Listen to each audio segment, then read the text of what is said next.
오늘 말씀의 제목은 심령이 강한 아이입니다.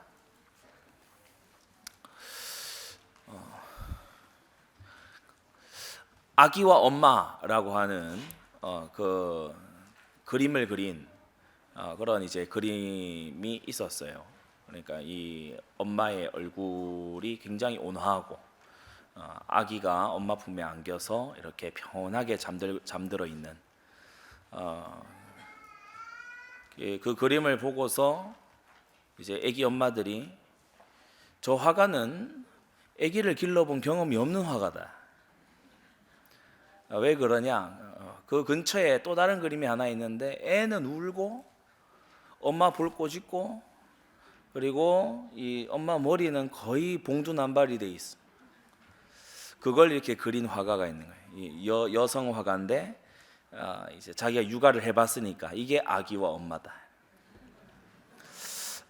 그래서 우리가 뭐든지 실전에 들어가면 좀 다른 것이 있고 또 실전을 맞닥뜨리면 우리가 또 당황도 하고 그렇게 하는데 성경은 실제를 얘기했지 이론만 다루고 있지 않거든요. 여러분 하나님의 말씀에 크게 교훈 받게 되기 바랍니다. 오늘 1장 80절 이곳에 나온 아이는 세례 요한을 지칭합니다. 세례 요한. 예전 태영아 교육 때 제가 이 동력 태교라고 하는 것을 얘기를 했어요.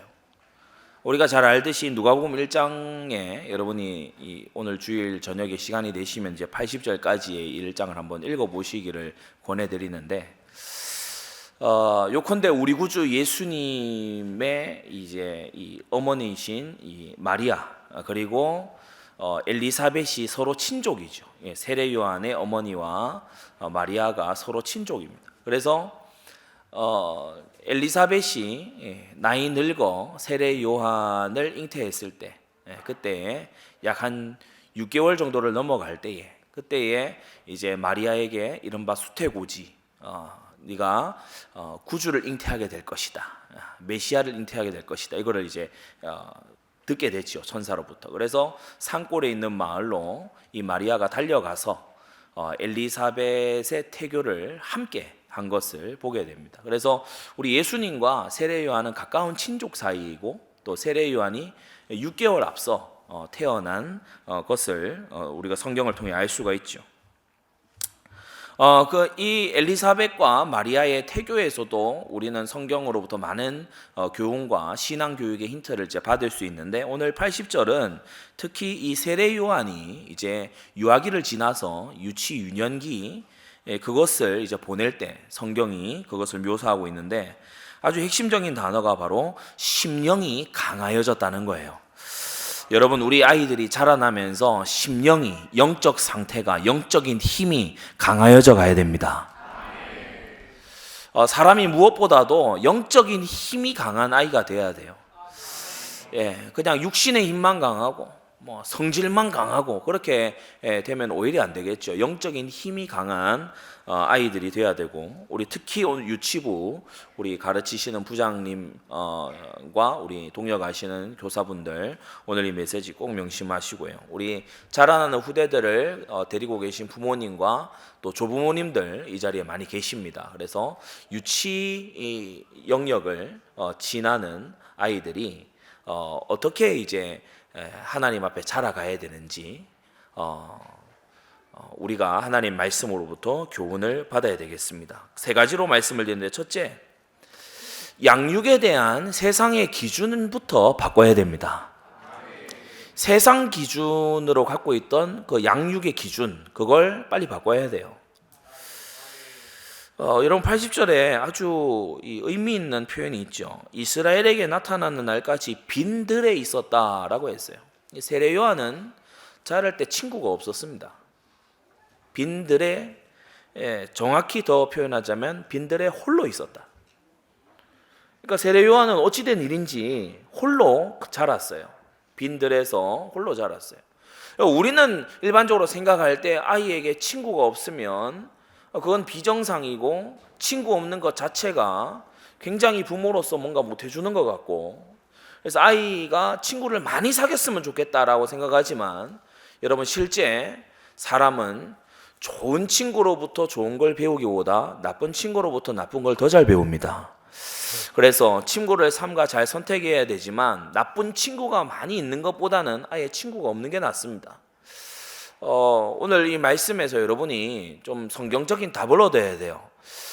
여러분, 하나님으로 인해서 만족하는 속에 친구를 도와주는 게 정상적인 친구 관계인 거지, 친구에게 의존하고 친구에게 의지하는 것은 이미 잘못된 신앙의 시작입니다. 그래서 세상은 또래 그룹 속에서, 그리고 어린아이들 속에서 이렇게 자라야 된다, 그걸 당연시하고, 우리가 국가에서도 계속 무슨 누리과정이다 뭐다 해가지고 아이들을 계속 교육기관에 그렇게 하지 않습니까? 그런데 일반 불신 교육 과정에 보냈을 때 오게 되는 폐해가 너무 커요. 제가 제 얘기를 해서 그런데, 제가 구미에서 외관에서, 아마 하나님 뜻이 있어서 그렇겠죠, 그 유치원과 이 교회에서 하는 유치원 또 어린이집을 제가 3군데를 다녔습니다. 이름을 하나하나 다 말하면 좀 이상하니까 제가 3군데를 총 다녔어요. 교회에서 하는 유치원을 한 군데 제가 다녔었고, 또 다른 이 유치원을 2군데를 더 다니게 됐어요. 근데 유치원마다, 교회에서 하는 유치원은 그나마 좀 낫습니다. 그래도 막 세상 음악 틀어놓고 춤추고 이런 거 합니다. 근데 이제 교회에서 하는데 희한하죠. 근데 이제 아예 교회에서 안 하는 그런 데는 진짜 제가 어릴 때 얘기입니다. 아이들에게 그 동물원 이런 거 실습을 시킨다 해가지고 역할 분담 놀이를 하는데, 야 너는 강아지 해. 그래서 너 강아지니까 너는 네 발로 기어다니고, 야 강아지니까 목줄 채워야지. 그래가지고 아이들 목줄 채워가지고 이렇게 다니는 거예요. 여러분 뜨악 싶죠? 이런 것이 있었던 시절도 있었고, 또 요새는 이제 더 아주 이렇게 고도화돼 가지고 아이들에게 인본주의와 이상한 어떤 것을 집어넣으려고는 시도, 이것이 세상에 많이 있습니다. 여러분 세상 기준 빼내시기 바랍니다. 세상이 희한해요. 제가 예전에도 그 말씀 드렸지 않습니까? 제가 어릴 때에 주로 제가 좋아해서 그런 만화를 봤는지 모르겠지만, 만화 영화나 이런 것은 우리 어른분들 주로 어릴 때 어떻습니까? 은하철도 999, 일단 이게 스케일이 우주예요. 그리고 뭡니까? 엄마를 찾는 거예요. 굉장히 부모 공경하는 거잖아요, 그죠? 나중에 알고 보니까 메텔이 엄마였다, 이런 굉장히 이게 어떤 아침 드라마급 반전 이런 게 있지만, 근데 제가 어릴 때 만화 영화는요, 우주는 못 구해도 지구는 구해야 돼. 적어도 지구는 구해야 돼. 악의 무리와 싸우고 정의는 승리하고 이렇게 악을 쳐버려, 권선징악 이런 게 굉장히 있었단 말이에요. 그리고 막 친구를 위해서 막 대신 희생하고 막 이런 것들이 많아였어요. 근데 어느샌가 이제 바뀌면서 요새 우리 유치 나이대의 아이들에게 전폭적인 지지를 받는 그 뽀로로, 걔가 계속 노래하고 다니죠? 노는 게 제일 좋아. 노는 게 제일 좋대요. 친구들 모여라. 뭐하러 모여요? 지구를 구하는 게 아니에요. 뽀로로는 지구를 구하지 않아요. 지구를 구하지 않아. 제가 이제 일도도 한동안 이제 그걸 이제 근데 이제 안 봅니다. 근데 이제 이걸 한번 이게 보길래 저도 같이 한번 봤어요. 정말 시덥지 않은 놀이를 하더만요. 그래서 제가 일도 보고 옆에 딱 있길래 알려줬어요. 야 일도야, 쟤네들이 같이 실제 있잖아. 그러면 크롱이 다 잡아먹고 끝나. 그러니까 애가 약간 충격받은 거거든요.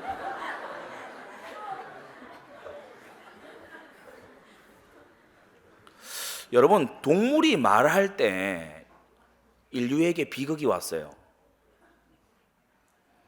근데 왜 자꾸 아이들에게 동물이 말하는 걸 심어 넣을까요?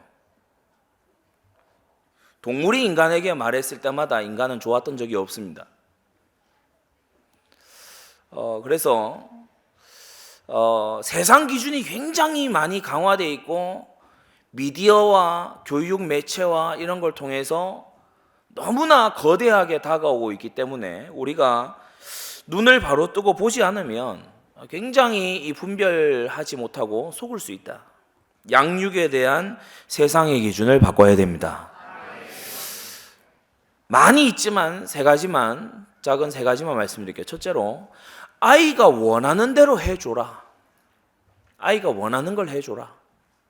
이런 세상의 기준이 있어요. 아이가 원하는 걸 해줘라. 그러면서 부모의 분명한 교육 철학 이런 것이 안 서 있는 경우가 많아요.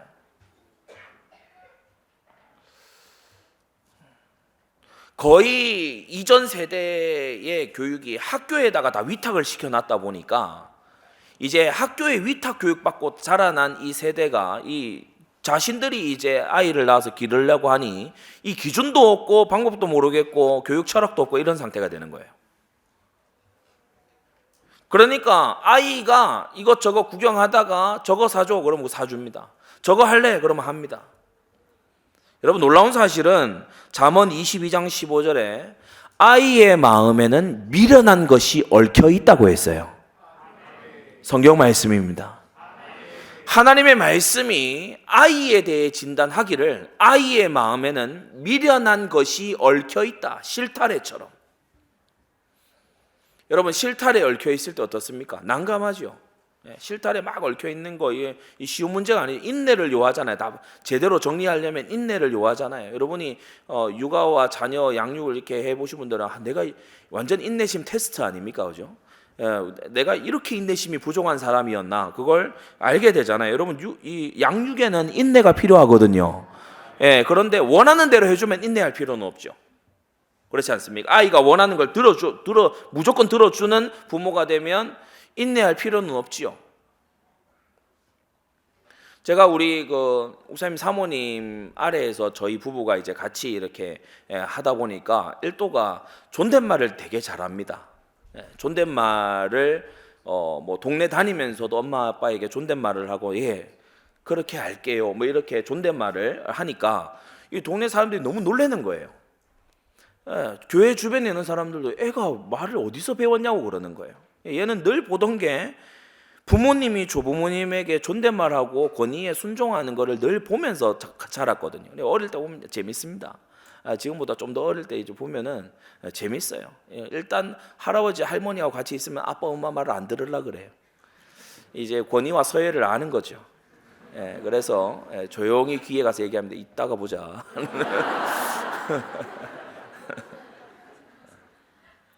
아이의 마음에는 미련한 것이 얽혀 있어요. 그런데 미련하게 얽혀 있는 그 마음이 원하는 걸 다 해준다? 그것만큼 위험천만한 게 없습니다. 그래서 양육에 대한 세상의 기준을 바꾸시기 바랍니다. 아이가 원하는 게 그의 미래가 돼서는 안 돼요. 부모의 기도가 그의 미래가 돼야 돼요. 부모가 그 아이를 낳기 전에 또 태에 품고서 그리고 유치, 유년, 초등 시기를 지나면서 이 아이를 두고 기도했을 때 하나님이 주시는 감동. 여러분, 성경 한번 보세요. 장차 태어나실 우리 주 예수님이 어떠한 분이다 마리아에게 말해줍니다. 세례요한이 어떠한 사역할 거다 엘리사벳에게 말해줍니다. 부모에게 주님 알려주세요.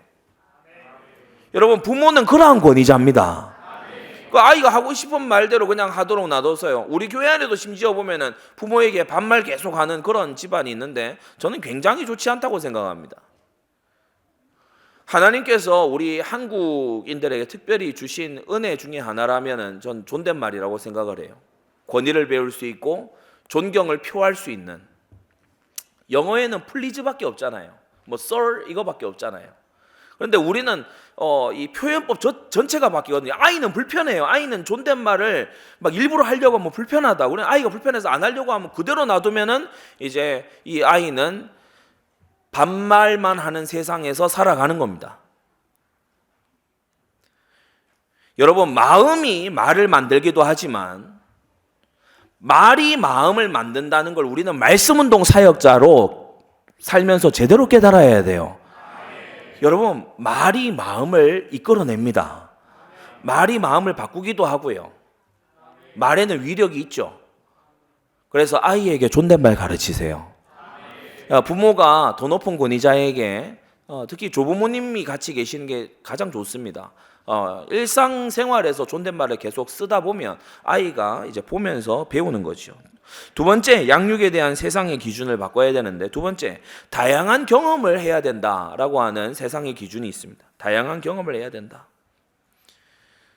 제 대학 동기였던 어떤 부부는 아이에게 다양한 경험을 시킬, 얘가 뭐 어린데 비행기 마일리지가 벌써 엄청날 거예요. 뭘 그렇게 데리고 다니는지, 세상 천지를 다 데리고 다닐 것처럼 다양한 경험을 해야 된다. 다양하게 보여줘야 된다. 이래가지고 뭐 안 봐도 비디오 아니겠습니까? 그 정도로 쫓아다닐 사람이면 집 안은 뭐 아이가 보고 듣고 할 수 있는 걸로 꽉 차 있을 거 아니에요. 집이 완전히 아기의 방이 돼 있을 거 아닙니까? 아기의 집이 돼 있을 건데, 여러분, 다양한 경험보다 중요한 게, 어쩌면 이것이 없으면 다양한 경험은 해가 돼요. 뭐냐? 바른 해석이 있어야 됩니다. 바른 해석이 없이 다양한 경험만 해버리면 자의적인 해석을 해요. 좋아하지 말아야 될 것을 좋아해요.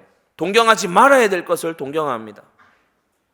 제한 없는 경험, 제한 없는 시청각의 어떤 이 폭격, 이것을 우리 지금 유아 유치들이 굉장히 많이 받고 있습니다. 특별히 스마트폰을 통해서 굉장히 많이 폭격을 당하고 있어요.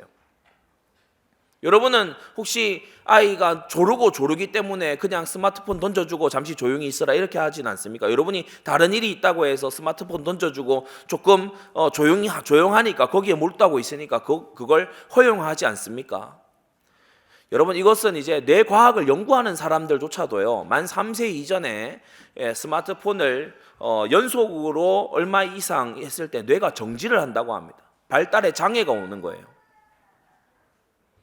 왜 그렇게 핸드폰을 많이 팔아대는 그 기업의 CEO들은 자녀들이 청소년이 될 때까지 스마트폰을 못 쓰게 할까요? 생각해야 되는 부분 아니겠습니까? 그런데 다양한 경험을 막 시켜줘야 된다. 그래서 어려서부터 무슨 체질이 들어가면은 재미 위주로, 흥미 위주로 딱 세팅돼요. 재미가 없으면 안 해. 흥미가 없으면 접근하지도 않아. 그게 언제부터 들어갔냐? 아주 어릴 때부터. 누가 심었냐? 부모가 심었어요. 재밌는 데 데려. 여러분, 우리가 어린이날이 되거나 공휴일이 되거나 연휴가 됐을 때 아이들을 유원지나 공원이나 놀이동산에 데려가야 되는 게 그게 법칙이 아닙니다. 예, 그런 법을 누가 만들었습니까? 그런 법칙은 없어요. 그런 곳에 가지 않아도 됩니다. 예, 꼭 그런 경험을 시켜줘야 된다. 그것은 맞지 않는 거죠. 오히려 해줘야 되는 해석만 더 늘어날 뿐이에요. 저는 어딜 지나가다가 일도가 뭘 이렇게 조금만 봐도요, 저는 해줘야 되는 말이 너무 많아서 제가 너무 피곤해가지고 좀 덜 보자 이러는 형태입니다.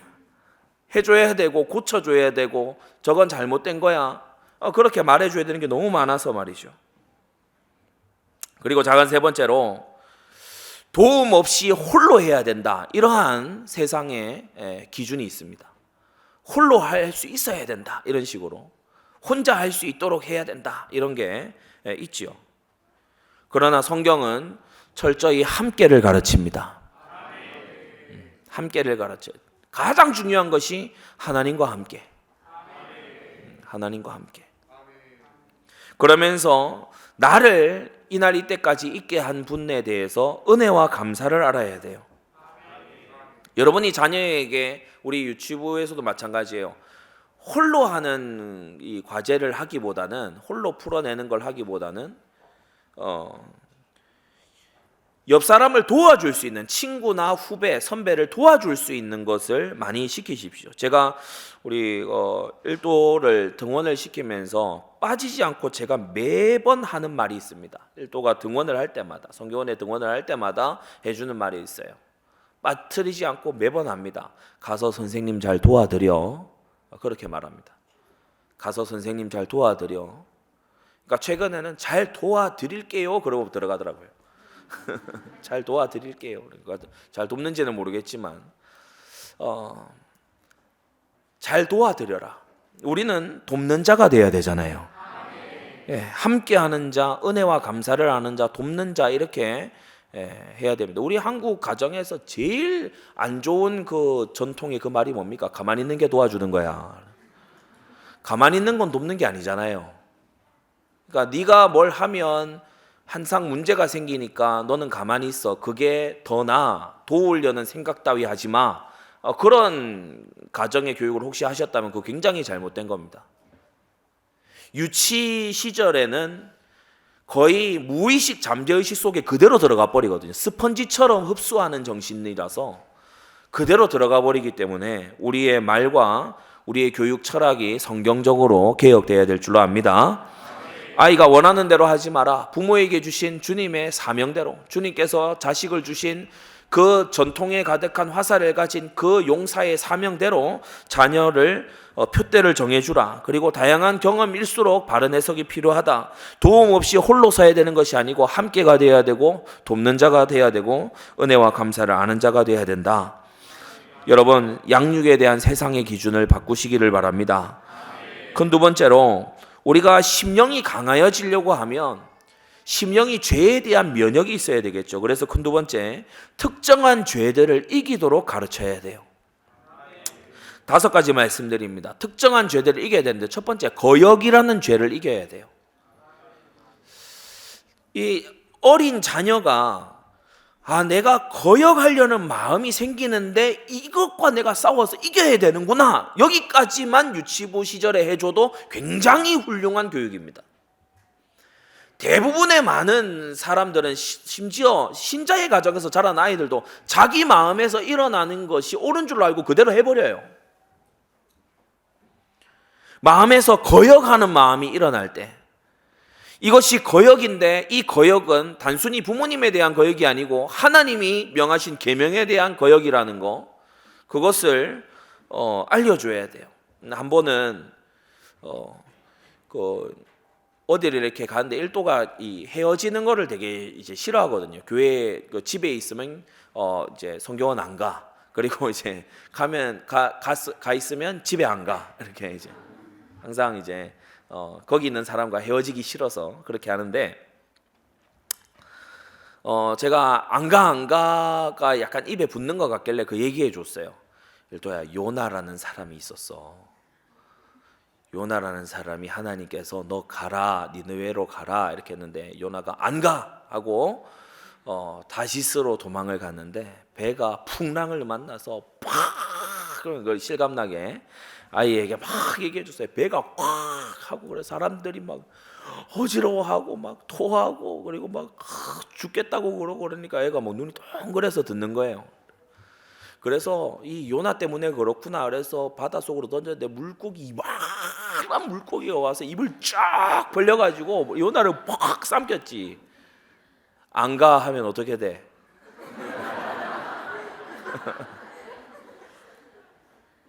애가 이제 한참을 생각하는 것 같더라고요. 성경 말씀을 가르칠 기회지 않습니까? 그래서 애가 하는 어떤 이 말에 대해서 성경은 뭐라고 교훈을 하고 있는지, 여러분, 거역이라는 이 죄를 이기도록 가르치십시오.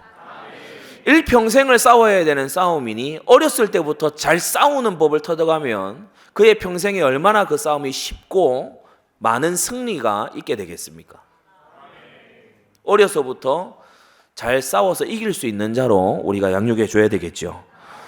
두 번째, 욕심과 이기심, 이것과 싸워 이기도록 해줘야 돼. 제가 지금 5가지 말씀드리는 것은 아이들마다 성품이 다 다르고 태어난 어떤 이 천성이 다르기 때문에 어떤 것이 더 강하거나 어떤 것은 잘 보이지 않는 이런 것도 있을 수 있습니다. 자, 두 번째, 욕심, 이기심입니다. 욕심을 부릴 때 내 거야, 나만 할 거야. 그리고 이기심 뭡니까? 부모님의 입장이나 여러 사람이 있는 곳이나 분위기나 이런 거 전혀 생각하지 않고 다른 사람을 전혀 배려하지 않고 나의 요구만을 얘기하는 거잖아요. 나의 요구만을 관철시키려고 하는 거. 내가 지금 당장 배고프고 내가 지금 당장 이걸 원하고 내가 지금 당장 이걸 가져야 되겠고 내 손에 쥐어야 되겠다는 거, 그게 욕심이잖아요. 기다리지 못하는 거, 섬김의 마음이 없는 거. 그래서 그것이 욕심이라는 것을 가르쳐. 욕심은 장성해서 그것이 나중에 뭐가 됩니까? 사망을 낳게 되잖아요. 그래서 우리가 욕심을 버릴 수 있도록 이건 욕심이다라고 분명히 말해줄 수 있어야 되고, 그리고 그 욕심이 왜 문제가 되는지에 대해서 차근차근 교육을 해야 되는 것이죠. 여러분, 특정한 죄를 이기도록 가르치시기 바랍니다. 그리고 욕심을 제어하고 절제를 했을 때에 칭찬과 또 차후에도 이런 것을 이겨나갈 수 있다는 격려와 이런 것을 함께 해줘야 되겠죠. 그리고 세 번째, 무례한 죄악, 무질서한 죄, 이런 것을 이기도록 가르쳐야 됩니다. 무례함은 죄입니다. 하나님을 경외하지 않는 거 무례한 거죠. 부모님을 공경하지 않는 거 무례한 것입니다. 자기 손이 사람에게 함부로 하는 거 무례한 것입니다. 스승에게 함부로 하는 거 무례한 것입니다. 무례한 것은 또 뭡니까? 말을 주의해서 듣지 않는 거. A, B, C를 얘기했는데 A만 듣고, 성미가 급한 아이들 경우에는 A만 듣고 B, C는 아예 다 잊어버리는 경우가 있죠. 그럴 때에는 네가 이렇게 하면 너의 본래 마음과는 관계없이 무례하다라고 여겨질 수 있으니 네가 주의를 하는 것이 좋겠다. 이것을 특히 미취학 아동일 때 충분히 가르쳐 둘 필요가 있죠. 무질서한 것도 마찬가지입니다. 노는 것까지는 좋지만 굉장히 어질러 놓고 그것도 자신이 해놓은 것을 수습하지 않는 것은 무질서한 거잖아요, 그죠? 그래서 무질서한 것도 역시나 질서의 하나님 앞에서 죄가 됩니다. 그래서 이것을 자녀에게 질서를 갖출 수 있도록 함께 정리도 해보고 또 함께 이 정리하는 것을 또 익힐 수 있도록 해줘야 되죠. 네 번째, 특정한 죄들을 이기도록 도와줘야 되는데, 네 번째는 게으름입니다. 게으름. 아이가 지나치게 늦잠을 잔다든지, 또 아이가 우리가 밖에 다녀오면 요즘 같은 때에 루틴이 있잖아요. 뭐 자연스럽게 밖에 갔다 오면 손 씻는 거라든지 이런 걸 자꾸 미루고 뭐 이렇게 뭐 뒤로 미루고 이렇게 하는 게 이 게으름이거든요. 사소하지만 이런 게 게으른 습관으로 자리 잡습니다. 그래서 게으르지 않도록 해야 할 것을 제때에 바르게 정확하게 해낼 수 있도록 기본 틀을 잡아주는 거, 이게 중요하겠죠. 손 씻는 것도 여러분, 이 사소한 교육이 굉장히 많은 건강과 직결됩니다. 손을 그저 뭐 아이가 왜 부모가 대충 대강 하다 보니까 아이도 대충 대강을 배웠어요. 그래 비누 한번 쓱 해가지고 이렇게 해서 다 씻었다. 그래 보면은 손톱이 새카매. 그렇게 씻으면 씻은 게 아니잖아요. 그래서 거품을 충분히 내서 이렇게 해서 우리 성교원에 오시면 다 가르쳐 드립니다. 그래서 이제 성교 어린이집, 성교원 이런 곳에서 이제 다 가르치는데, 집에서도 참 어린 아이들도 그렇습니다. 뭐냐면 성교원에 가서 사회생활이라서 해요.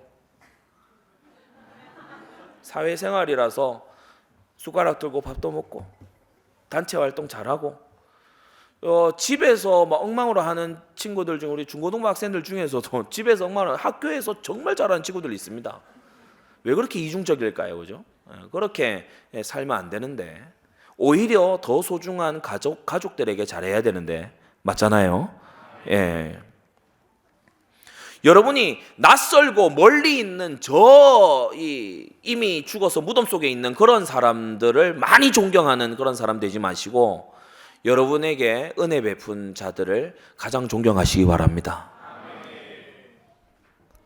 우리 한국인들의 굉장히 오래된 고질적인 병이 있죠. 죽어야 영웅이 돼요. 살아있는 사람은 뭘 흠집을 내도 흠집을 내. 그래서 사람들이 그 베르테르 증후군 이런 것이 가장 많이 횡행하는 게 한국 아닙니까? 자녀가 가정 안에서부터 규모를 잘 잡아 나갈 수 있도록 해야 됩니다. 가정에서 엉망이고 부모도 같이 엉망이고 밖에 나가서는 그럴듯하게. 그러니까 이게 이제 굳어지면 이중 플레이, 이중적인 삶이 아이에게 자리 잡아가는 거죠. 그런 우리 교육에 대해서는 안 될 것입니다. 다섯 번째, 이 앞에 네 가지를 전부 다 포괄하는 것이기도 한데, 다섯 번째는 고집입니다. 고집. 고치지 않으려는 마음, 전혀 개선되지 않는 마음, 그러한 태도, 거역을 고집해요, 욕심을 고집해요, 무례를 고집하고 게으름을 고집하는 거 있죠. 이 고집은 사실은 죄라는 것이 있다면 그것을 보따리로 싸서 묶는 노끈과 같은 게 아예 묶어버리는 이걸 밖으로 이게 내보내지 못하도록 아예 봉인해버리는 게 고집이거든요. 고집. 고집은 되게 이 죄를 매듭지어 버리는 것입니다. 이 고집을 못 깨면 그에게 죄가 한번 들어왔을 때 그 죄를 빼내기가 굉장히 어려운 상태가 되어버려요.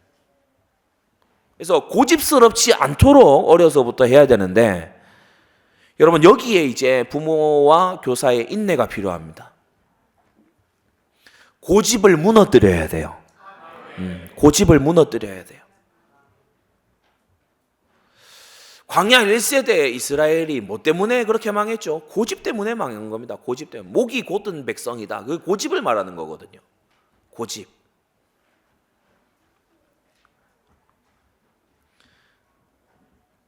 아이가 점점 고집스러워지지 않게 하려면 여러분이 꼭 지키셔야 되는 게, 입으로 내뱉은 원칙은 준수해 주셔야 됩니다. 준수하셔야 돼요. 특히 자녀 앞에서 부모가 서로 이견을 계속 보이는 거 별로 좋지 않습니다. 아빠는 이렇게 해, 엄마는 그거 안 해도 돼. 또 엄마는 이렇게 해, 아빠는 그렇게까지 할 필요 없어. 이렇게 되면 아이가 이제 혼선이 생기고, 이 혼선이 생기면 부모님의 권위가 깎이는 것만큼 자신의 주관이 올라가기 시작합니다. 나는 내가 생각한 대로 할 거야. 아빠도 엄마하고 다른 말 하네. 나도 엄마하고 다른 말 할 수 있어. 그걸 배운다니까요. 죄는 굉장히 쉽게 학습을 합니다. 그래서 고집스럽지 않으려고 하면 가정 안에 교육의 원칙이 지켜져야 되죠. 그리고 또 고집스러워지지 않으려고 하면 자녀를 노엽게 하지 말아야 됩니다. 자녀를 노엽게 하는 것 중에 노엽게 하는 게 바로 감정적으로 분풀이를 해버리는 거죠. 우리가 인내를 잘 못하다 보면은 내 품에서 내가 낳은 자식이지만 완전히 막 뚜껑 열릴 정도로 그런 어떤 것이 되면 막 감정적으로 이제 나가죠. 분풀이 하듯이 나가죠. 그래서 제가 저희 집에 이제 해둔 게 있는데, 반드시 체벌을 할 때는 회초리, 정해진 그 회초리를 하는데, 회초리가 제가 발 뒤꿈치를 들어야 닿는 곳에 거기 놔뒀어요. 그래서 그것도 약간 이렇게 주 반경이 있는 곳보다 좀 떨어진 곳에 저 위에다가 회초리를 딱 놔뒀어요. 처음에 얼마간은 아빠가 회초리 가지러 갈까 이게 먹혔어요. 처음 얼마간은 먹혔는데 나중에는 이제 가서 회초리를 꺼내야 되는 이런 일들이 있는데, 감사하게도 그렇게 해서 고쳐지는 많은 것들이 있었습니다. 근데 왜 거기다 제가 뒀겠습니까? 제가 욱하는 마음에 또 감정의 어떤 분출 때문에 아이에게 마구 손찌검을 하거나 이렇게 하지 않도록 저 자신을 제어해 놓은 거죠. 아이에게 분풀이하고 자녀에게 분풀이를 하면은 아이는 고집으로 대받아칩니다. 더 고집스러워지죠. 그래서 우리가 자녀를 노엽게 하지 않아야 됩니다. 마지막 큰 세 번째,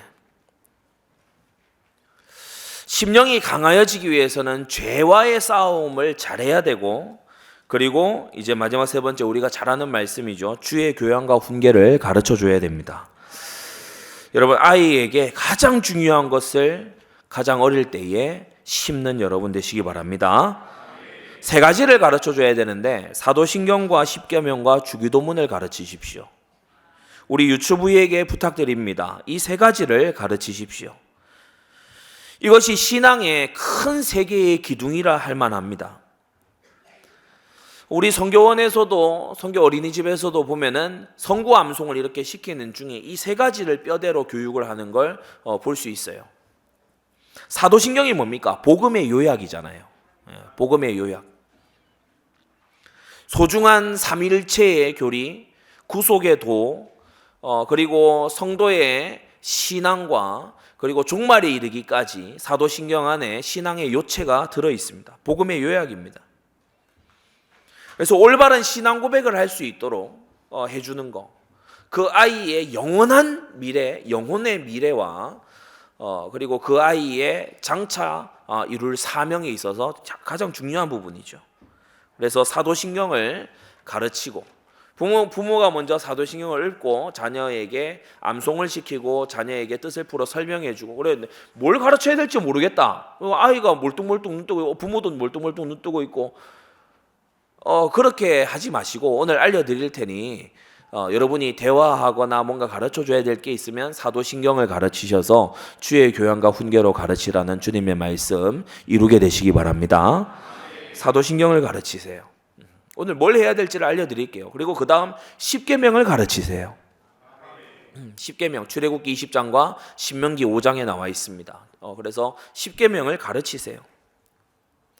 10계명을 가르치되 그걸 단지 외우고 끝나는 것이 아니라 그것을 단지 배우고 끝나는 것이 아니라 그 계명으로 자기를 들여다볼 수 있도록 우리가 율법의 제1번의 용도 뭐냐? 자기를 들여다보고 자기가 죄인인 것을 깨달을 수 있도록 그래서 자녀가 하나님의 계명을 통해서 자기를 점검하도록 도와줘야 됩니다.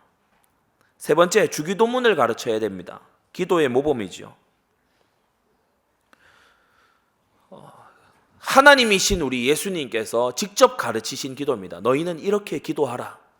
그래서 그 기도를 자녀에게 가르치고 특히 이제 기도를 우리 유치부 아이들이 때때로 이제 잘 성경원에서 잘 배운 아이들은 집에서 식기도를 자기가 하겠다고 막 그럴 수 있습니다. 그때 식기도를 할 때 아이들이 자기만의 어떤 패턴이 있을 수 있어요. 그게 왜 그런가 하면은 정형화된 기도를 자꾸 하다 보니까 그렇거든요. 그런데 부모가 다양한 기도를 하는 것이 식기도 때만 아니라 평소에 하나님께 다양한 것을 아뢰는 그것이 중요합니다. 그렇게 부모의 기도가 이 다양한 상황에서 일어날 때 자녀가 형식적인 기도에서 벗어나게 되는 거죠. 여러분 유치부의 이 시기 너무 중요합니다.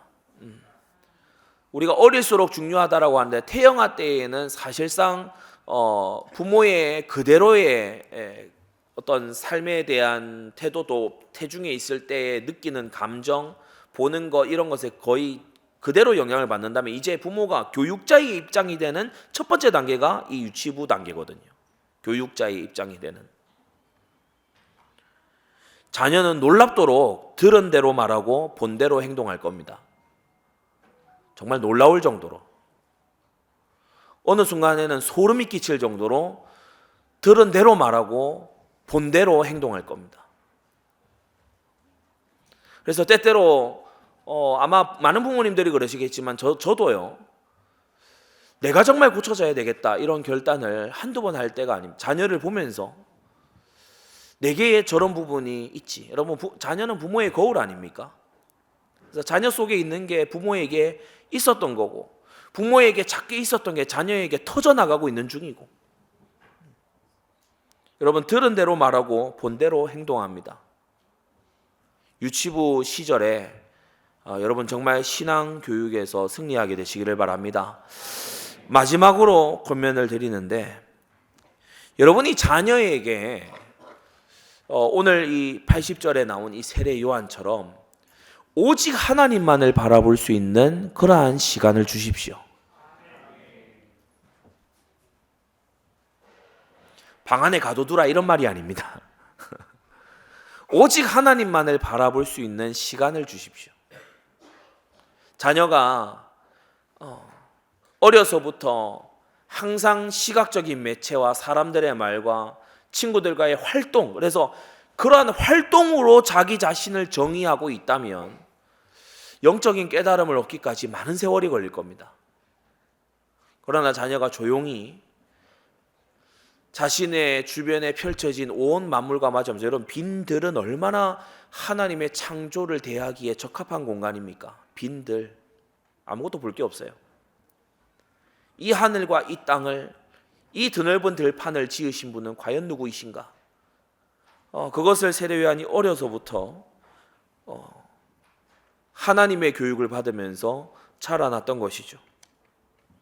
그래서 이 세례 요한은 제가 오늘 이 80절의 말씀을 특히 여러분에게 강조해 드린 이유는 이 세례 요한이 바로 예수님으로부터 여자가 낳은 이 중에 세례 요한보다 큰 이가 없다라는 칭찬을 들은 바로 그 세례 요한입니다. 가장 잘 교육되었다는 것이고 가장 훌륭한 유치 유년 시절을 보냈다는 거죠. 여러분, 오늘 이 말씀을 통해서 정말 아이를 하나님 앞으로 이끌어가는 그러한 부모와 교사 되시기를 바랍니다. 우리 이 시간 인도하시는 사회자 나올 때까지 다 같이 한번 합심해서 기도했으면 좋겠습니다. 이 시간은 여러분 자신들과 가문을 위해서도 기도하실 수 있겠지만 특별히 유치부를 위해서 이 시간 함께 좀 기도해 주십시오.